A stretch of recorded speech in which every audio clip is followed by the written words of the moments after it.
परंपरा का प्रतिनिधित्व करने वाली अयोध्या प्राचीन काल से ही धर्म और संस्कृति की परम पावनी नगर के रूप में संपूर्ण विश्व में विख्यात है।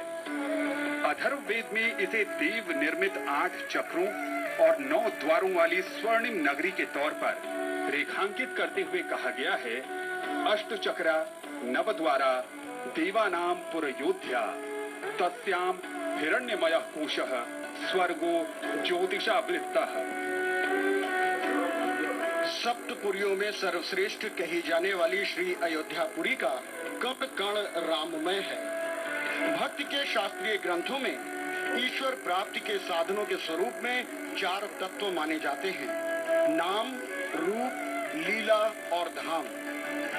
श्री अयोध्यापुरी की गणना धाम में होती है और राम के नाम का स्मरण, उनकी लीलाओं का वर्णन और दिव्य विग्रहों का दर्शन यहाँ चतुर्दिक प्राप्त होता है।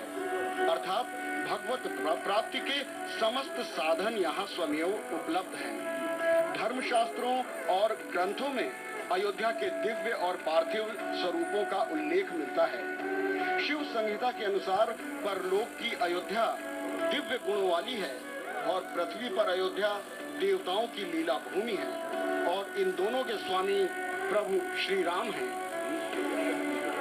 अयोध्या, मथुरा, माया, काशी, कांची, अवंतिका, पुरी, द्वारावती चैव सप्तैते मोक्षदायिका। 7 मोक्षदायिनी नगरियों में अयोध्या सर्वप्रथम है, सर्वोत्तम है। अयोध्या की महिमा और गरिमा, भगवान श्री राम और अयोध्या की महिमा चाराक्षर में, चारों भुवन में व्याप्त है। विश्व प्रसिद्ध है भगवान श्री राम की नगरी अयोध्या की महिमा। युगों युगों से साक्षी है अयोध्या, सनातन संस्कृति के युगों युगों से साक्षी है। सरयू की धारा भगवान श्री राम के अस्तित्व की और विश्व संस्कृति के सामने राम राज्य के सर्वोत्तम संकल्पना की। रामलला आज राम सृष्टि के कण कण में हैं, सदैव से रहे हैं और सदैव रहेंगे। आज के अगर कार्यक्रम की बात करें, के बीच हो रहे इस दिव्य और भव्य समारोह में सामाजिक दूरी का पूरी तरह से ख्याल रखा गया है। एक निशान बनाया गया है और उसी जगह पर अतिथि आकर बैठ रहे हैं। अतिथियों के आगमन के बीच जहां ये स्वरूप दिव्य से दिव्यतर होता जा रहा है, भव्य से भव्यतम होता जा रहा है, तो बस प्रतीक्षा है उस शुभ घड़ी की कि माननीय प्रधानमंत्री महोदय का यहाँ शुभ आगमन होगा और वो इस दिव्य और भव्य मंदिर की आधारशिला रखेंगे। अयोध्या नगरी अपने आप में दिव्यताओं से परिपूर्ण है। इसके नामाक्षरों की महिमा स्कंद पुराण में मिलती है, जिसमें अक्षर आकार को ब्रह्म, यकार को विष्णु और धकार को रुद्रवाची माना गया है। अर्थात त्रिदेवों की शक्ति स्थली के रूप में अयोध्या को प्रतिष्ठा प्राप्त है और आज समस्त संत महंत विद्वत जन इस शुभ घड़ी में श्री अयोध्यापुरी में उपस्थित हैं। विराजमान राम लला के इस दरबार में तो ये एक अलौकिक और अद्भुत क्षण है। भगवान श्री राम का अवतरण अयोध्या में हुआ। भगवान श्री राम के चिलकारी अयोध्या में गूंजी। दशरथ नंदन भगवान श्री राम रघुकुल नायक कहे गए।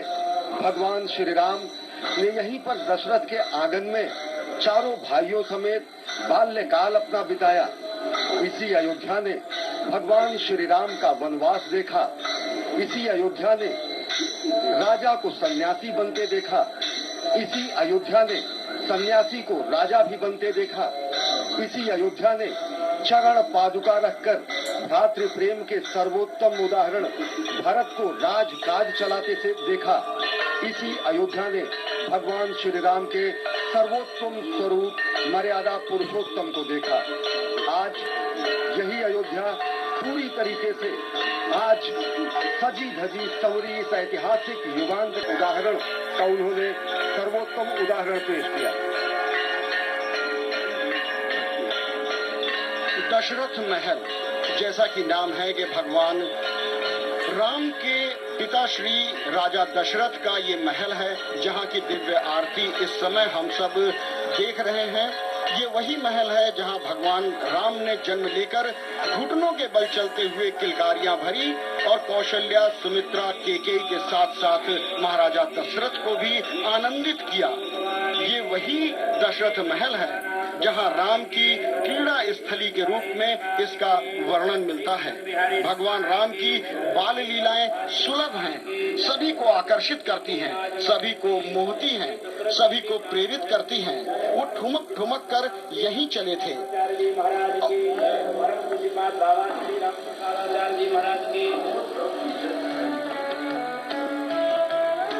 अयोध्या का अनुपम नजारा और यहाँ पर गणमान्य साधु संत। राम भारतीय जनमानस में कुछ इस तरह रचे बसे हैं कि हर व्यक्ति के अंदर राम है और अयोध्या के जन जन में राम निवास करते हैं और हर व्यक्ति संयमित और अनुशासन का पालन करते हुए इस समारोह को सफल बना रहा है। अगर आप अयोध्या आए तो कनक भवन का एक अपना ही महत्व है। मान्यताओं के अनुसार जब राम जानकी यानी सीता मैया को विवाह कर अयोध्या लाए थे तो कैकई ने मुंह दिखाई की रस्म के तौर पर सीता मैया को कनक भवन उपहार में दिया था। भगवान श्री राम और सीता माता कनक भवन में ही निवास करती।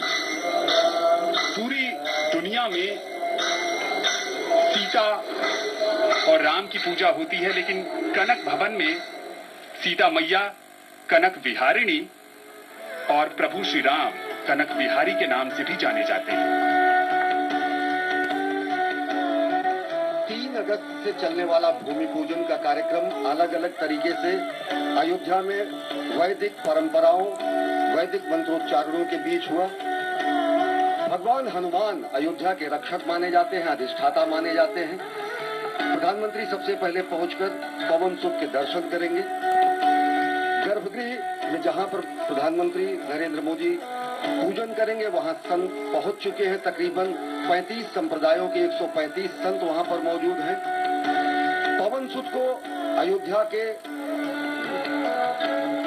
परंपरा है कि लोग यहां पर पहुंचकर पवन सुत के दर्शन करते हैं। प्रधानमंत्री सर्वप्रथम वहीं पहुंचेंगे और अनेक संप्रदायों के संत महात्मा यहां पहुंचे हैं। ये वही स्थान है गर्भगृह का जहां पर अभिजीत मुहूर्त में प्रधानमंत्री नरेंद्र मोदी भगवान श्री राम के दिव्यतम भव्यतम मंदिर के लिए भूमि पूजन करेंगे और आज कार्यारंभ शुरू होगा। सरयू जो आकर्षित करती है, मोहती है, नेत्रजा कहते हैं इन्हें, क्योंकि श्री हरि के नेत्रों से इनकी उत्पत्ति हुई है।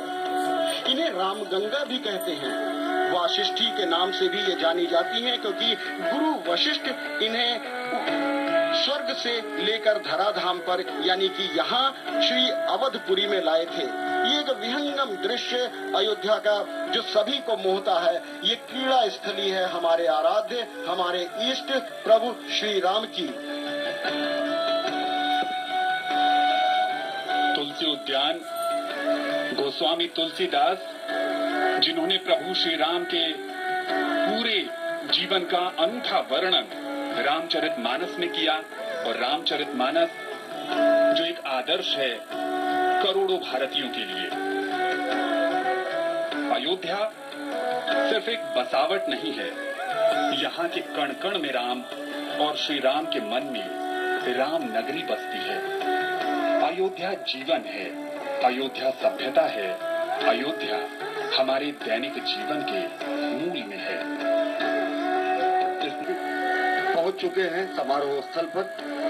भगवान श्री राम के जन्म स्थान पर दिव्यतम भव्यतम मंदिर के पुनर्निर्माण का कार्यारंभ आज होगा। प्रधानमंत्री के करकमलों से भूमि पूजन होगा और भगवान श्री राम की इस नगरी का, अयोध्या नगरी का सांस्कृतिक, बौद्धिक, दार्शनिक और आध्यात्मिक पुनर्स्थापना का भी आज दिन है। यहाँ पर केवल एक मंदिर नहीं बनेगा भगवान श्री राम का मंदिर ही नहीं होगा, ये राष्ट्र मंदिर होगा, ये नए भारत के निर्माण के लिए एक सोपान होगा और साथ ही साथ ये सनातन संस्कृति का ऐसा प्रकाश स्तंभ होगा जिसे देखने के लिए दिग्दिगंत से समूची दुनिया से लोग पहुंचेंगे। पूरी तरीके से सभा मंडल को सुसज्जित किया गया है इस ऐतिहासिक युगांतकारी क्षण के साक्षात्कार करने के लिए। प्रधानमंत्री यहीं पर भूमि पूजन करेंगे अभिजीत मुहूर्त में। अभिजीत मुहूर्त वही मुहूर्त जब भगवान श्री राम का अवतरण हुआ था। अभिजीत मुहूर्त में ही आज भूमि पूजन और कार्यारंभ होगा भगवान श्री राम के जन्म स्थान पर दिव्यतम भव्यतम मंदिर के पुनर्निर्माण का। जिस अयोध्या धराधाम पर इस सुंदर और इस मनोरम घड़ी का अवलोकन करने के लिए, साक्षी बनने के लिए इतिहास के इन क्षणों का वो यहाँ पर एकत्र होंगे, उस पर साधु संतों विद्वत जनों की ये संगत आज अयोध्यापुरी अपने दिव्यतम स्वरूप में आलोकित हो रही है। इसकी ऊर्जा, इसका रोमांच यहाँ पर महसूस किया जा सकता है। लेकिन यदि आप अपने अपने घरों में बैठकर दूरदर्शन के माध्यम से हमारा ये सजीव प्रसारण देख रहे हैं तो यकीन मानिए वो रोमांच आप तक अवश्य पहुंच रहा होगा। उस घड़ी के आने में थोड़ी सी और देरी है। तभी उन्हें लोकनाथ कहा जाता है। इस भूलोक और संस्कृति दोनों में राम समाहित हैं। राम का प्रभाव का मूल है राम कथा।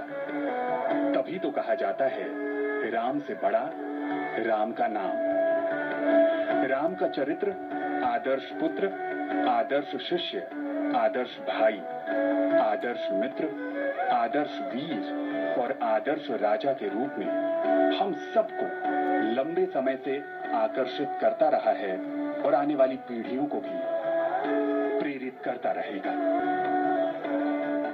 अवधपुरी प्रभु आवत जानी, भई सकल शोभा कै खानी, वहै सुहावन त्रिविध समीरा, भई सरजू अति निर्मल मीरा। आज सरयू की लहरों में उल्लास का उफान है। आज सरयू अपने उल्लास और हर्ष के सर्वोत्तम बिंदु पर है, क्योंकि आज दशरथ नंदन का अयोध्या में ही वनवास समाप्त हो रहा है। आज दशरथ नंदन के भव्यतम दिव्यतम मंदिर के पुनर्निर्माण का कार्यारंभ शुरू होने जा रहा है। भगवान श्री राम ने अपने श्रीमुख से ही अयोध्या की महिमा का गुणगान किया। उन्होंने कहा, अपि स्वर्णमयी लंका मेना लक्ष्मण रोचते, जननी जन्म भूमिश्च स्वर्गादपि गरीयसी। यानी कि जननी और जन्मभूमि, माँ और जन्मभूमि ये स्वर्ग से महान है। स्वर्ग से भी अधिक महिमावान उन्होंने अयोध्या को बताया। स्वर्ग से अधिक उन्होंने प्राणवान जन्मभूमि को बताया और यह संदेश दिया कि हर व्यक्ति को अपनी मातृभूमि से प्राण प्रण से प्रेम होना चाहिए, अपना सर्वस्व न्यौछावर करने की कामना होनी चाहिए और राष्ट्र को, राष्ट्र पुरुष को देदीप्यमान नक्षत्र के रूप में संपूर्ण विश्व में स्थापित करने की भावना होनी चाहिए। और अब वो घड़ी आ गई है जबकि श्री अयोध्यापुरी में आगमन हो चुका है माननीय प्रधानमंत्री महोदय का और उनकी आगवानी की है उत्तर प्रदेश के मुख्यमंत्री माननीय योगी आदित्यनाथ जी महाराज ने। और अब इस आगवानी के पश्चात अयोध्या